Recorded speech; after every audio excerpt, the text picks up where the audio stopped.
Hello, my name is Eric Wolff. How are all of you? At least everyone still has their teeth. Okay, so it's been a while since I've been up here, about a month. And since then, since the last time I was up, I actually got a dog. Got a dog, good old poodle. But spoiler alert, he died. Thank you, I think. And you know, I was sad for a little bit, but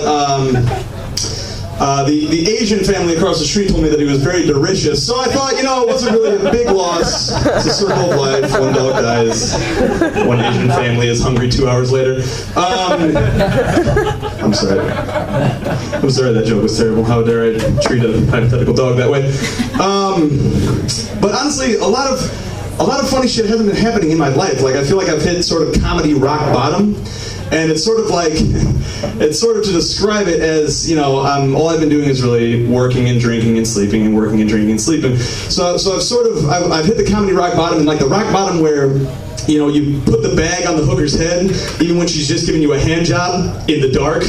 Like, it's sort of like that rock bottom where, you know, in the seediest warehouse where all they stack is corpses, it's sort of that kind of rock bottom. But I actually was talking to a friend of mine the other day. I've been having very serious conversations lately. And I'll skip all the boring parts about, about bombings here and abroad, because, you know, apparently terrorists, and Putin. Let's not get into Putin because it's the end of the world. Putin's going to kill us all. But in this particular conversation, over many pints of ale, several pints, we were talking about the music industry and how it's become a freak show carnival full of whores, basically, was my opinion. But he's like, oh no, you know, we got to take the bad with the good, you know, like if we didn't have the people who inspired, you know, the Mumford & Sons and the Killers and the good bands, we wouldn't have, you know, then we have to take the Taylor Swifts and the Awful and the, you know, all of that greatness. If we didn't have the good with the bad, the radio would just be lame. And after hours and hours and hours and hours of countless debate, I was like, no, they're whores and they're whatever. And, you know, weeks of ponder, I finally, you know, it finally dawned on me that he was right. I need to take the good with the bad. Because without the massacre of the Spice Islands, we wouldn't have nutmeg. And I guess Hitler wasn't so bad, right? Because he had his hand in killing 1 million Jews, but without him, we wouldn't have Jettas. And disco was pretty goddamn... Too soon? And disco was pretty goddamn awful, but it gave us... Like shit, I don't really know what disco gave us other than the afro, but that's good enough, right, for an era?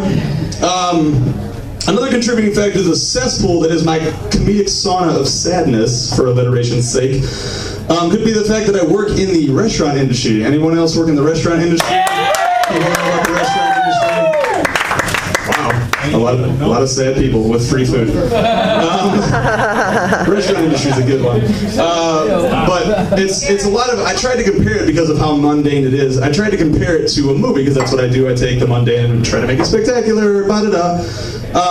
But the only really comparison I have was for The Shawshank Redemption, because it's routine, and then more routine, and then more routine, with the occasional rape, because it does happen, and you know, it's just sort of the same thing of dicing over and over and over, and you know, and even Morgan Freeman's voice narrates my life sometimes. And I wish I could tell you that Andy fought off the servers and they left him alone. I wish I could tell you that, but Olive Garden is no fairy tale world. Like, it's exactly, it's just dicing and dicing and prep, and then you get home and someone else wants to cook for you, so you're always cooking all the time, and it creates more tedious monotony on top of tedious monotony.